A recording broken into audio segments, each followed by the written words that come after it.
Good evening students. कल अपन पढ़े थे ट्रांसमिशन लाइन में पावर ट्रांसफर को कैसे मैक्सिमाइज करना है।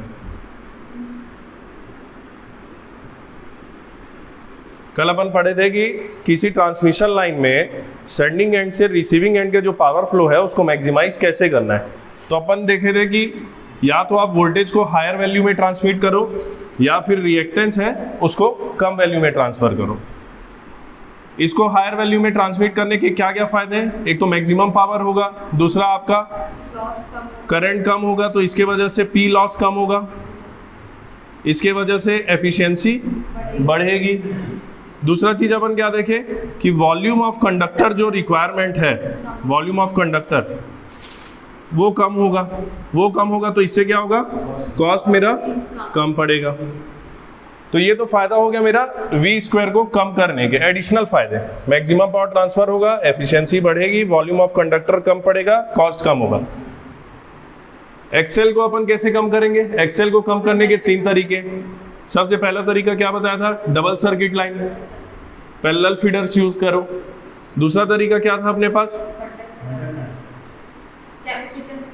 सीरीज में कैपेसिटेंस लगा दो लाइन रिएक्टेंस के। तीसरा क्या है अपना बंडल्ड कंडक्टर। बंडल्ड कंडक्टर में रेडियस बढ़ेगा तो इंडक्टेंस कम होगा। तो ये तो हो गया अपना मैक्सिमम पावर का। उसके बाद अपन क्या पढ़े थे कल, वोल्टेज रेगुलेशन। वोल्टेज रेगुलेशन क्यों पड़ता है लाइन का। तो वोल्टेज रेगुलेशन के लिए अपन देखें कि वोल्टेज को अगर कंट्रोल करना हो मुझे, voltage control is directly proportional to reactive power. कौन सा रिएक्टिव पावर, लैगिंग। एक चीज याद रखना कि वोल्टेज, खासकर रिसीविंग एंड वोल्टेज, अगर ट्रांसमिशन लाइन की अपन बात करें तो receiving end voltage is directly proportional to magnitude of lagging watts.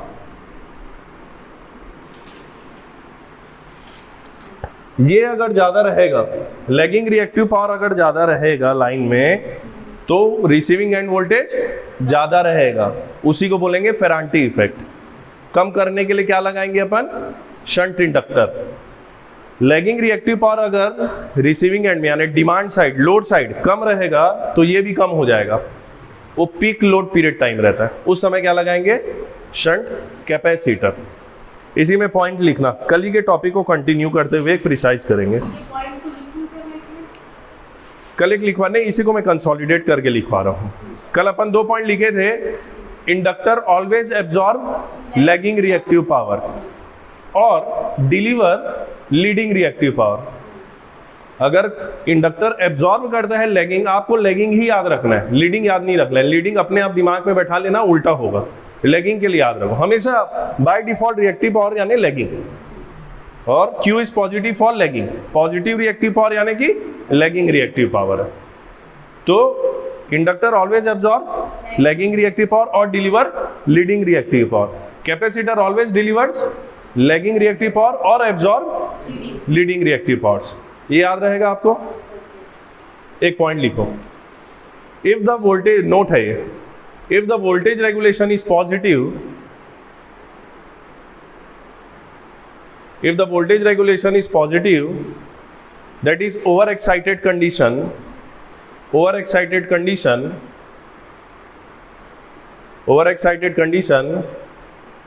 Bracket में लिखना Vs greater than VR, Vs greater than VR, it indicates reactive power demand. It indicates reactive power demand is more than reactive power supply.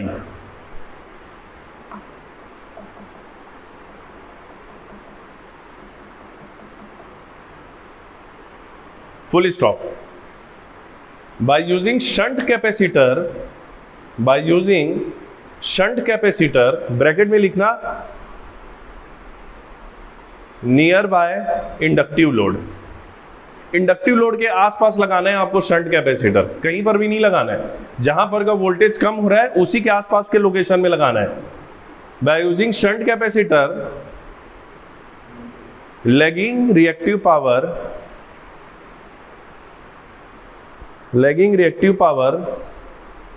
can be compensated can be compensated so that voltage regulation becomes zero or minimum.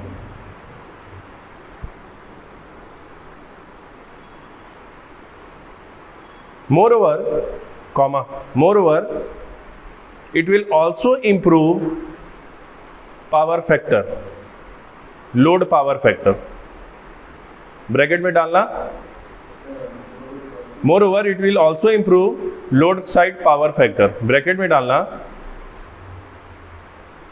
from lagging to leading, from lagging towards leading, और UPF. ठीक है, full stop. ठीक है. Now receiving end voltage increased, इसी में है ना, continue. Now receiving end voltage increased, consequently receiving end current decreased, receiving and current decreased, power loss decreased, efficiency improves. ठीक है, करंट डिक्रीज हो रहा है तो पावर लॉस कम होगा, एफिशिएंसी बढ़ जाएगी. ठीक है, इतना जो अभी तक पढ़ाया था उसको ये नोट में लिखवा दिया. ठीक है, नेक्स्ट लिखना, नेक्स्ट नोट है, if the voltage regulation is negative,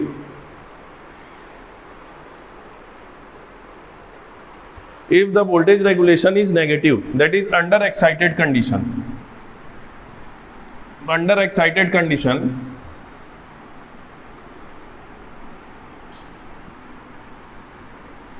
bracket में VR greater than VS, VR greater than VS. ठीक है, it occurs during no load or light load condition, it occurs during off peak period. लिखो off peak period, फिर anti effect पढ़ाऊंगा तब लिखवाऊंगा. it occurs mostly during off peak period due to line capacitance, due to line capacitance.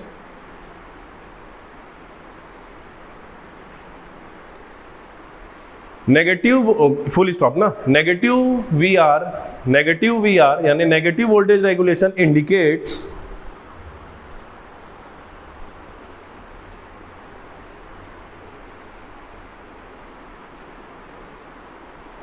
Load side reactive power demand, load side reactive power demand is less than supply reactive power या Q supply. ठीक है, यानी load में जो reactive power का जितना demand है वो कम है, एक्सेस में है आपके पास. ठीक है, डिमांड में क्यू डिमांड कम है और सप्लाई आप ज़्यादा कर रहे हो. डिमांड कम है लेकिन सप्लाई आप एक्सेस में कर रहे हो. ठीक है, due to which we are increased, full stop. For absorbing excess, we are increased. VR यानी वोल्टेज, रिसीविंग साइड वोल्टेज ना, रिसीविंग VR. ठीक है, इसके पहले VR बोला था, वोल्टेज रेगुलेशन था. ठीक है, we are increased, comma, for absorbing excess reactive power, for absorbing excess lagging reactive power, for absorbing excess lagging reactive power, shunt reactor has to be used so that power factor, so that voltage regulation becomes zero. ठीक है,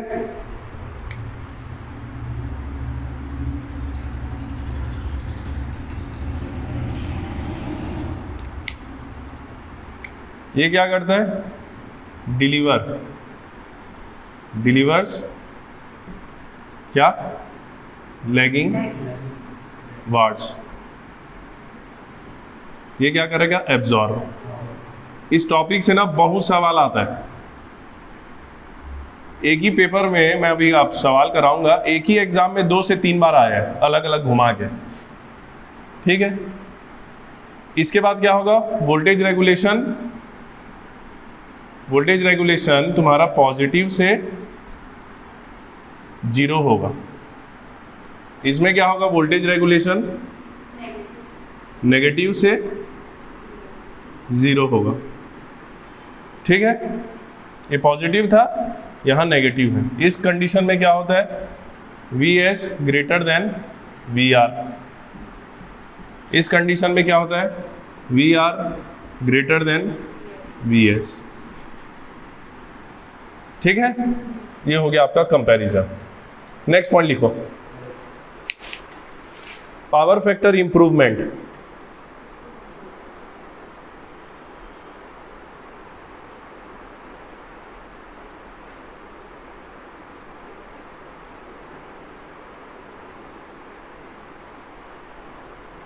power factor improvement,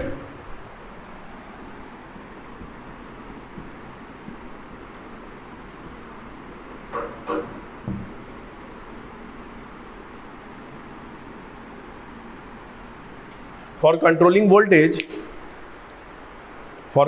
voltage, reactive power has to be controlled।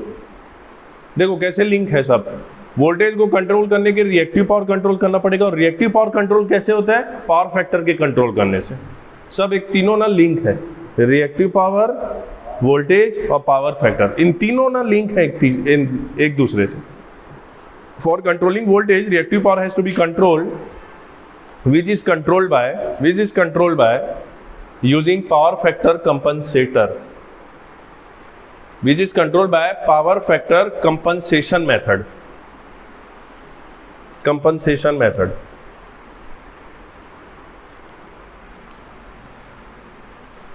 किससे किससे होता है, power factor improvement किससे किससे होता है? हाँ,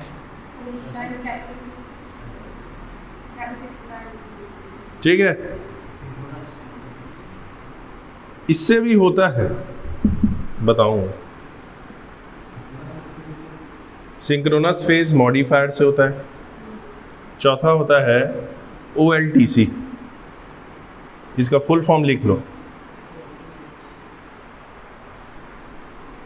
OLTC, online tap changing transformer. ठीक है, सिंक्रोनस फेज मॉडिफायर, अपन चर्चा करेंगे इन दोनों के बारे में, इसके बारे में अभी नहीं करेंगे। हाँ, online tap changing transformer,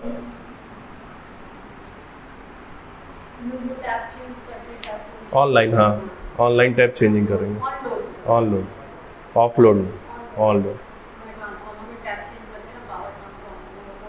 voltage level ऊपर नीचे करने के लिए। ठीक है, क्लियर है? जब वोल्टेज डीप हो जाता है ना, टैप को बढ़ा देते हैं। ठीक है, लिखो advantages of higher PF, advantages of higher power factor. Power factor higher रहेगा, यानी हायर मतलब क्या होता है, ये पहले तो ये समझो। हायर पावर फैक्टर का मतलब क्या होता है, टूवर्ड्स यूनिटी के आसपास। आई बात समझ में? एकदम लीडिंग भी नहीं चाहिए मेरे को, एकदम लैगिंग भी नहीं चाहिए, टूवर्ड्स यूनिटी। 0.3 लैगिंग बेकार है कि 0.9 लैगिंग बेकार है? 0.3 बेकार है। जो यूनिटी के आसपास रहेगा वो अच्छा है। आई बात समझ में? ठीक है, लीडिंग, ज्यादा लीडिंग होने से भी क्या समस्या होता है, लैगिंग का तो मालूम है। देखो दोनों का नुकसान बता रहा हूं। ज्यादा लैगिंग पावर फैक्टर अगर रहेगा तो करंट रिक्वायरमेंट बढ़ जाएगा, करंट रिक्वायरमेंट बढ़ेगा। क्यों? क्योंकि वोल्टेज डीप मारेगा लोड साइड का। ज्यादा पावर, ज्यादा लैगिंग पावर फैक्टर रहा, यानी 0.8 से और कम रहा, 0.7 0.6 तरफ, तो करंट रिक्वायरमेंट, जो लोड रहेगा वो ज्यादा करंट ड्रॉ करेगा, हैवीली लैगिंग करंट ड्रॉ करेगा। तो ज्यादा करंट ड्रॉ करेगा, क्यों कर रहा है वो? क्योंकि वोल्टेज कम हो गया वहां पर का। ये रिएक्टिव पावर पूरा कंज्यूम करना शुरू कर दिया लैगिंग लोड आपका, तो वोल्टेज कम हो गया, करंट बढ़ गया, करंट बढ़ेगा तो लॉसेस बढ़ा, एफिशिएंसी कम हुई। आई बात समझ? लीडिंग का क्या नुकसान है? ज्यादा लीडिंग पावर फैक्टर का क्या नुकसान है?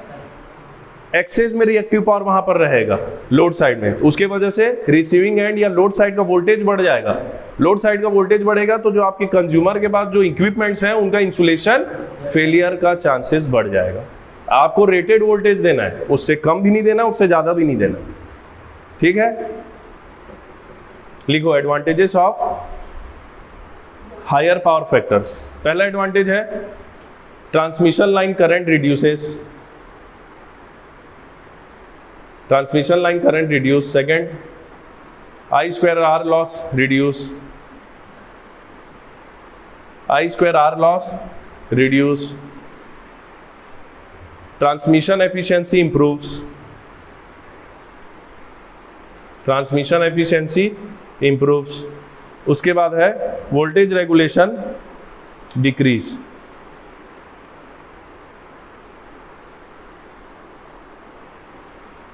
Voltage regulation decrease. ठीक है इतना।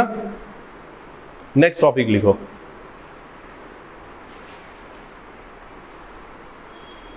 Reactive power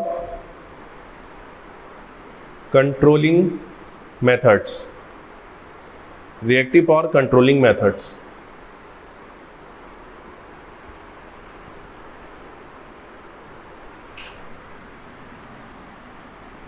reactive power controlling methods मैं बताया ना, जो वोल्टेज का तो है वही इसका भी है। जो voltage power factor reactive power तीनों एक दूसरे से लिंक्ड है, और इससे लिंक दूसरे भी है, करंट है, एफिशिएंसी, वोल्टेज रेगुलेशन भी। अब Q को मेरे को कंट्रोल करना है, कंट्रोल करना मीन जहां कम है वहां बढ़ाना है, जहां ज्यादा है वहां कम करना है। इसका सबसे पहला है कैसे देखो, दो टाइप का लिखो। एक तो receiving and control, receiving end side, receiving end side लिखना यानी लोड साइड, ये sending end side, sending end side. ये लोड साइड है, ये सप्लाई साइड है। रिसीविंग एंड में, मैक्सिमम रिसीविंग एंड में shunt capacitor, shunt inductor, series capacitor,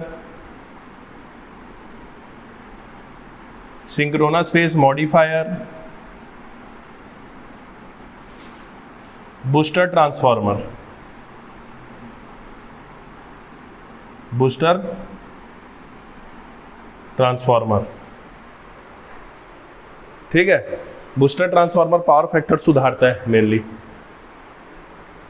ठीक है, ये रिसीविंग एंड साइड है, यानी किस तरफ, लोड एंड में।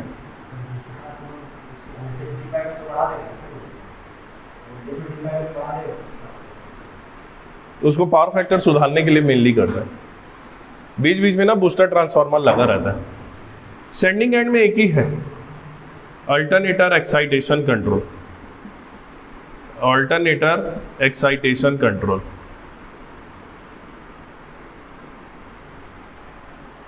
इस जनरेटर के रिएक्टिव पावर को कम ज्यादा करता है ये ऑल्टरनेटर के, ये ठीक है। पहला लिखना शंट कैपेसिटर। अब शंट कैपेसिटर के बारे में पढ़ लो।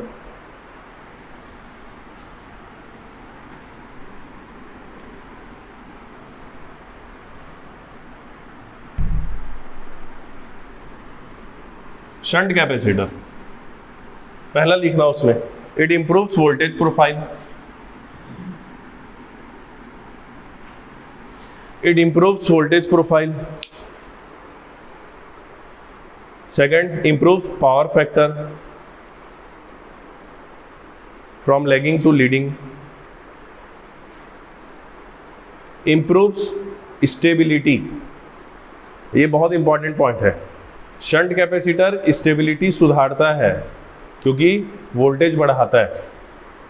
ठीक है, इंपॉर्टेंट पॉइंट है ये, उसमें स्टार लगा लो। सवाल आ जाएगा कि which of the following is correct statement regarding shunt capacitor, दो सब मार दोगे। तीसरा मालूम नहीं रहेगा। ठीक है, स्टेबिलिटी सुधारता है, जबकि शंट इंडक्टर स्टेबिलिटी कम करता है, शंट इंडक्टर। ठीक है, फोर्थ पॉइंट लिखना, it delivers lagging reactive power during peak period.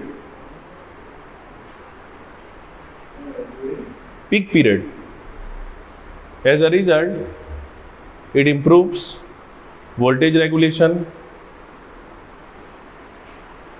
and efficiency. ठीक है, पीक लोड, हैवी लोड। हाँ हाँ,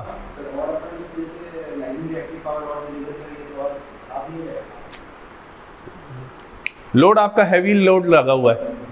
ठीक है, हैवी लोड लगा हुआ है। लोड यानी लैगिंग ही होता है, जब तक नहीं बोलोगे कैपेसिटिव लोड लगा है। लैगिंग लोड है, लैगिंग लोड की हाईली लैगिंग, जितना ज़्यादा लैगिंग लोड होगा उतना भूख उसकी बढ़ते जाती है लैगिंग रिएक्टिव पावर की। क्यों? क्योंकि उसको एनर्जी कन्वर्ट करना है ना। इंडक्टर का काम क्या है? कंज्यूम करता है रिएक्टिव पावर को टू प्रोड्यूस एनर्जी। तो एनर्जी तो यूटिलिटी को देगा वो, तो जितना ज़्यादा लोड रहेगा उतना एनर्जी चाहिए, उतना ज़्यादा रिएक्टिव पावर चाहिए। तो रिएक्टिव पावर तो सोर्स तो गिनती का ही दे रहा है, फिक्स दे रहा है ना सोर्स। रिएक्टिव पावर कहीं आसमान से तो आ नहीं रहा है, सोर्स ही दे रहा है, वही उसके पास है रिएक्टिव पावर। लेकिन उसकी भूख बढ़ गई है लोड की। क्यों? क्योंकि पीक लोड पीरियड चल रहा है अभी, शाम के 5 बजे से रात के 10 बजे तक पीक लोड पीरियड होता है। ठीक है, इंडक्टिव लोड सब सर्विस में आ जाते हैं उस समय, गर्मी के समय और बढ़ जाता है। तो उस समय आप शंट कैपेसिटर को स्विच कर दोगे। हाँ, ये सब लोड फ्लो स्टडीज जहाँ करते हैं ना लोड डिस्पैच सेंटर में, वहाँ सब उनके पास डेटा होता है। वोल्टेज डिप मारेगा। ठीक है चौधरी, दिख रहा है चश्मा से? एक तो डायग्राम बनाओ।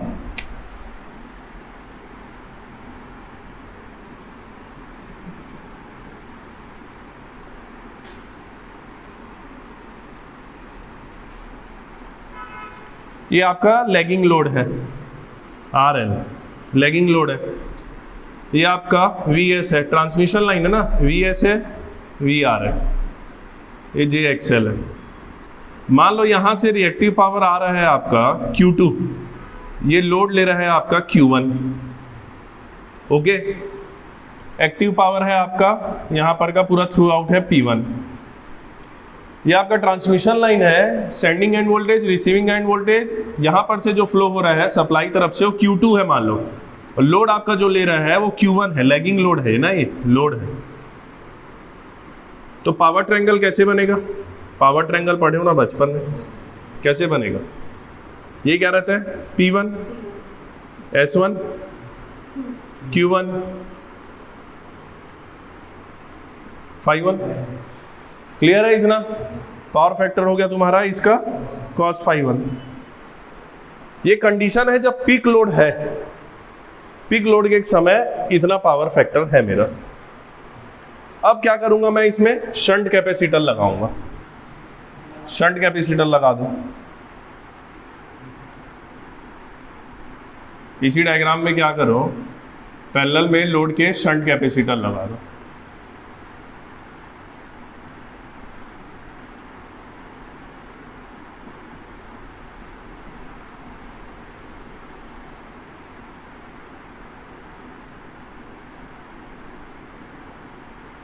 ये Q2 तो आ ही रहा है, ये कितना ले रहा है? Q1। अब यहाँ पर का Q का एरो ऊपर रहेगा कि नीचे रहेगा? जाएगा ना, शंट कैपेसिटर डिलीवर करता है QC। ठीक है, ये दोनों मिलके Q2 और QC दोनों मिलके किसको दे रहे हैं? Q1 को। तो यहां से क्या दिख रहा है आपको? Q1 is equal to Q2 plus QC। एक QC ही है आपका कैपेसिटर बैंक का कितना MVAR की जरूरत है। ये एडिशनल अपन शंट कैपेसिटर लगाए हैं कि to meet the requirement of load reactive power, इतना रिएक्टिव पावर, इतना MVAR या इतना KVAR की मेरे को जरूरत है। इसका आगे जाकर अपन फॉर्मूला देखेंगे कि इसका फॉर्मूला होता क्या है न्यूमेरिकल्स में। वो आता है गेट के सवाल में, वो क्वेश्चन आता है गेट में। Q1 is equal to Q2 plus QC। QC क्या हो गया यहां से? Q1 minus Q2। क्लियर है इतना? पावर ट्रायंगल बना लो, आप नया पावर ट्रायंगल बनाओ। इसमें लिख लेना विदाउट CSH, इसमें लिखना विथ CSH। ये पावर ट्रायंगल रहेगा विथ CSH।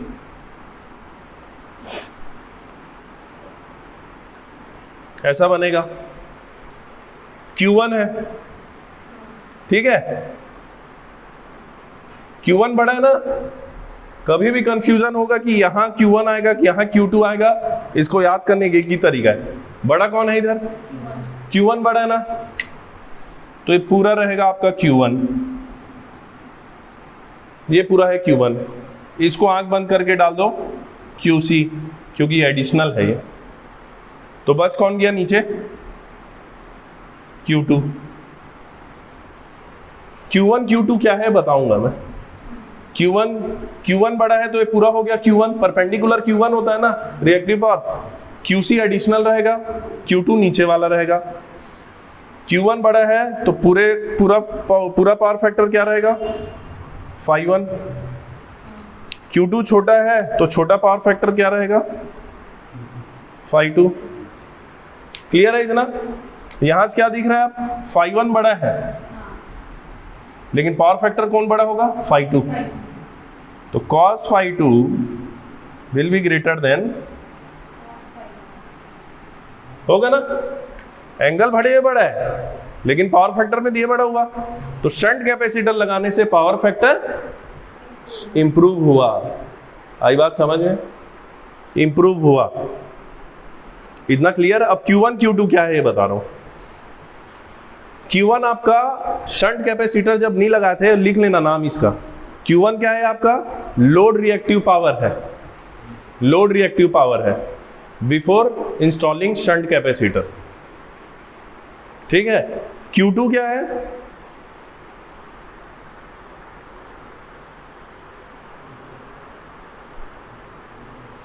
Q2 क्या है? Overall power factor, overall reactive power, overall reactive power.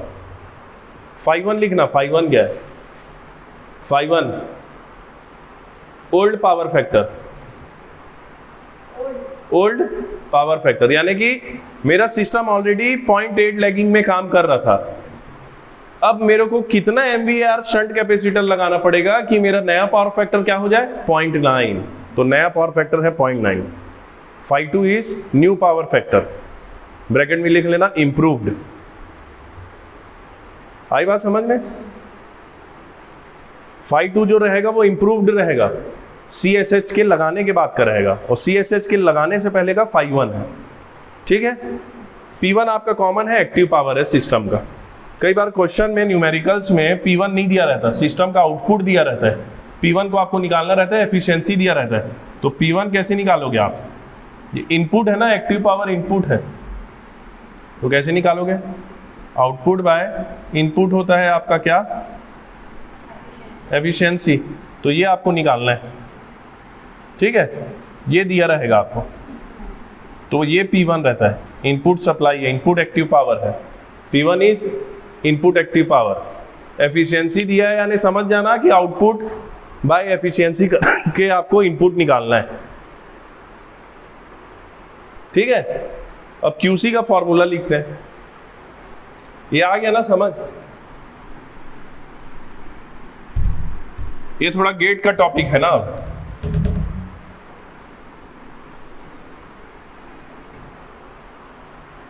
देखो QC इज इक्वल टू क्या होता है? डायरेक्ट फॉर्मूला लिख रहा हूं मैं। QC is equal to P1 10 phi1 minus 10 phi2, ठीक है? ये डायरेक्ट फॉर्मूला है। वेयर QC क्या है?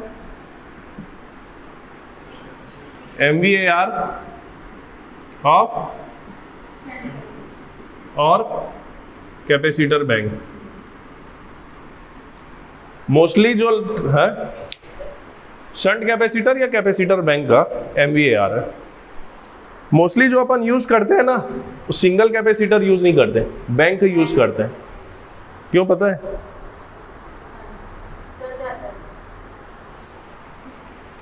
बैंक क्यों, instead of using single unit of capacitance of higher rating we are using bank of small units. क्यों यूज करते हैं?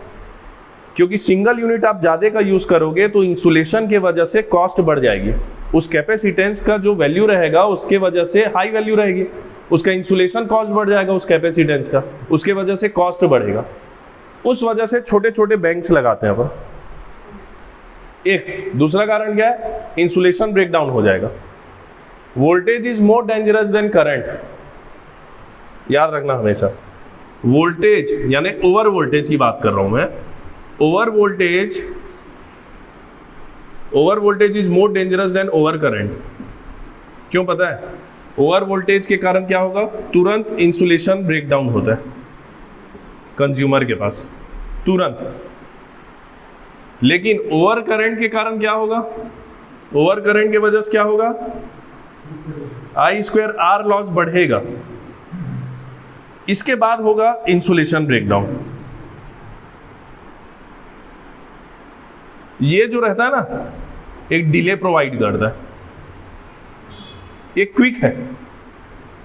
ओवर वोल्टेज होगा तुरंत इंसुलेशन ब्रेकडाउन होगा, ये डिले प्रोवाइड करता है, थोड़ा समय देता है, उसके बाद होना दोनों का नतीजा एक ही है, लेकिन ये डिले है। इसके वजह से over voltage is more dangerous than over current.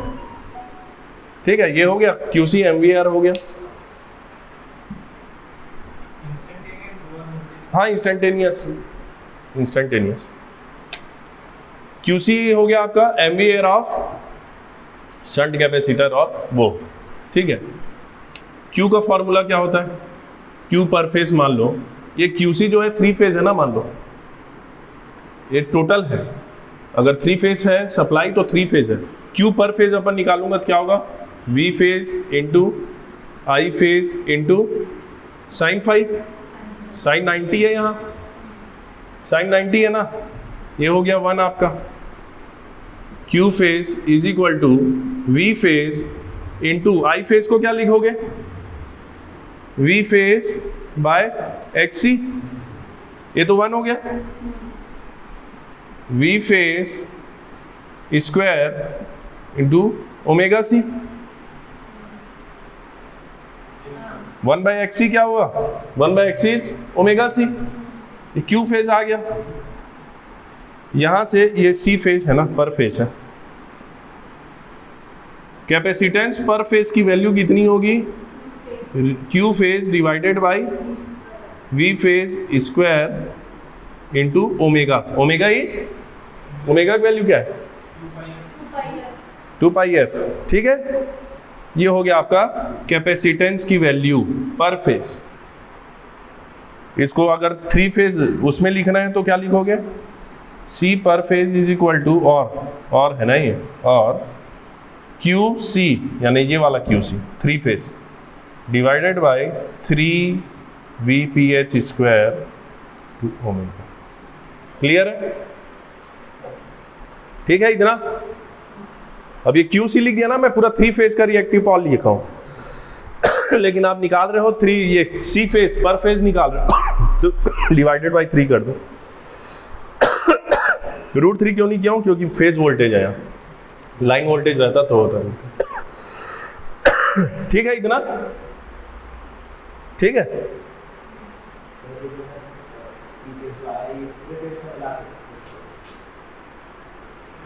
देखो एक ठोक में लगा दिया था ना, यहां पर एक ठोक लगा दिया था ना, नॉर्मली वैसा एक ठोक नहीं लगता, ये तो बताने के लगता है ऐसा है, स्ट्रिंग्स लगती हैं।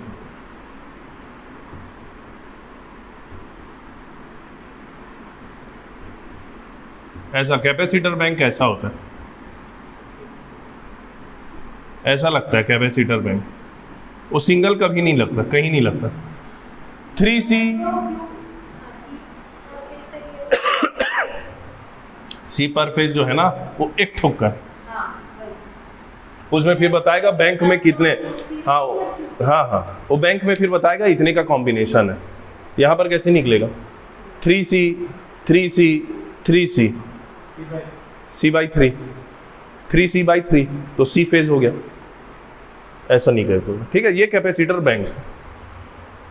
और यहां पर QC का फॉर्मूला आप ये डाल सकते हो, ठीक है, नेक्स्ट वाले में वही लिख लो, C phase is equal to P1 10 phi 1 minus 10 phi 2 divided by 3 phase square W।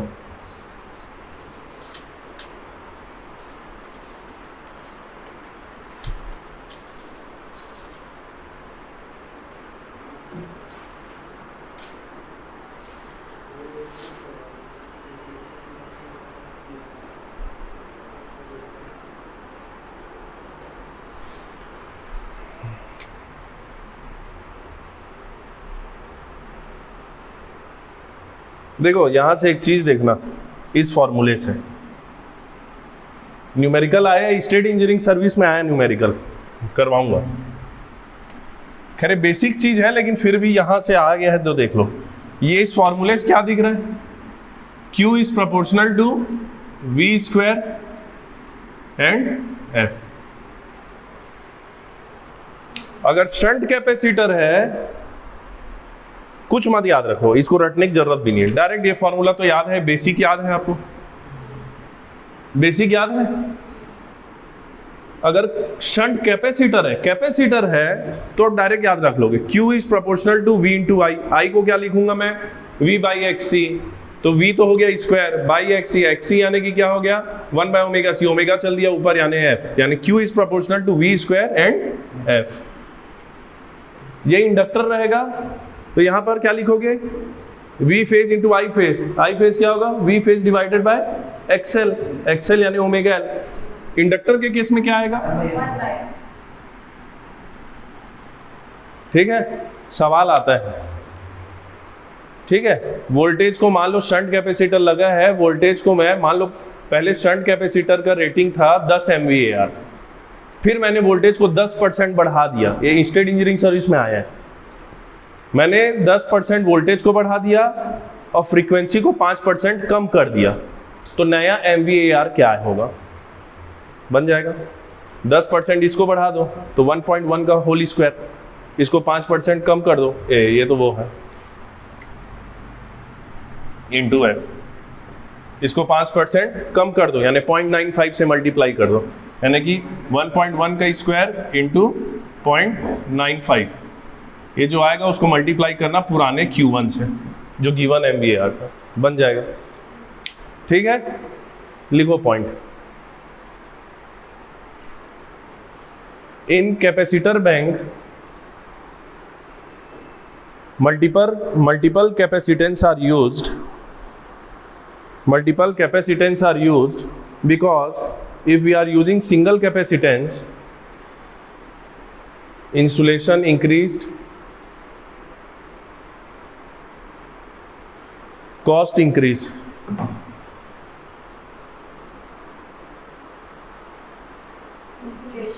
increased cost increased. Capacitance banks are widely used from 33 kV to 132 kV lines. Capacitance banks are widely used from 33 kV to 132 kV lines, transmission line. ठीक है, shunt reactor, next topic shunt reactor.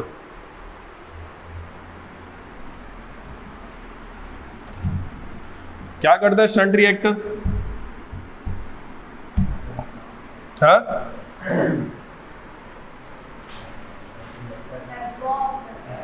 किसको, lagging reactive power को, ठीक। और main काम क्या करता है, हाँ तो वो करता ही है, फेरांटी इफेक्ट कंपनसेट करता है। फेरांटी इफेक्ट कंपनसेट करता है कैसे, बाय एब्जॉर्बिंग लैगिंग। लिखो पहला पॉइंट, शंट रिएक्टर का पहला point, use for compensation of Ferranti effect, use for compensation of Ferranti effect. Next, changes the power factor. ये कैसे करेगा, पावर फैक्टर को कहां से कहां करेगा, लीडिंग टू यूनिटी और लैगिंग, ठीक है। लिखो ना तो, अरे भाई दिमाग में स्टोर नहीं रहेगा, लिखना पड़ेगा। Changes the power factor from leading to lagging, system stability क्या होगा? Decrease. System stability reduced. Stability का मतलब होता है कि आपका जो पावर ट्रांसफर है वो कम होता है। दूसरा चीज स्टेबिलिटी का मतलब ये होता है कि जो अल्टरनेटर का जो सिंक्रोनिज्म का लॉस है वो डेंजरस में आ जाता है, डेंजर जोन में आ जाता है। हो सकता है लॉस ऑफ सिंक्रोनिज्म हो जाए। स्टेबिलिटी स्टडीज में पढ़ेंगे, ठीक है। स्टेबिलिटी, हाँ ये हो गया। नेक्स्ट पॉइंट लिखो, it absorb lagging reactive power, it absorb excess lagging reactive power, excess reactive power in transmission line.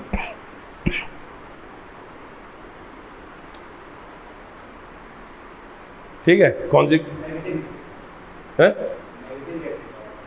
नहीं, एब्जॉर्ब क्या करेगा वो? पॉजिटिव दिया, पॉजिटिव के ही बारे में बात होती है। शट रिएक्टर है ना, इंडक्टर है, इंडक्टर एब्जॉर्ब करता है किसको? लैगिंग रिएक्टिव पावर को, तो लैगिंग ही हुआ वो। अगर ऐसा लिखा रहता कि डिलीवर कर रहा है रिएक्टर तो लीडिंग होता, ठीक है। Consequently voltage regulation improves power factor,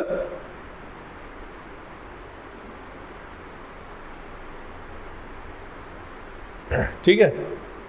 Ferranti effect लिखो, फेरांटी इफेक्ट। फेरांटी इफेक्ट क्या होता है? बार बार सुन रहे हैं। When long or medium transmission line, when long or medium transmission line operates at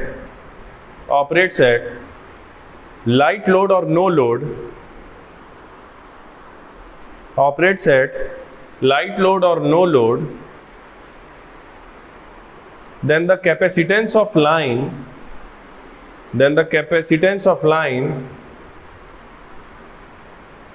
appeared as load. As a result, receiving end voltage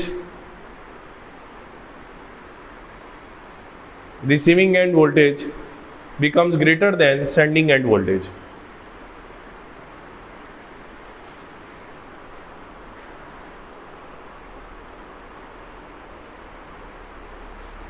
ठीक है, full stop. To compensate this problem, we use shunt reactor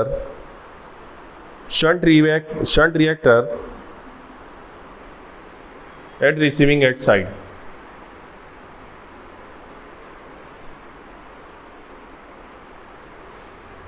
ठीक है, it absorb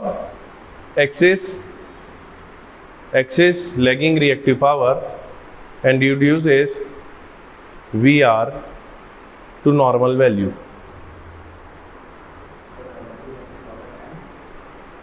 absorb करेगा lagging reactive power को और reduce कर देगा किसको? रिसीविंग एंड वोल्टेज को नॉर्मल वैल्यू में।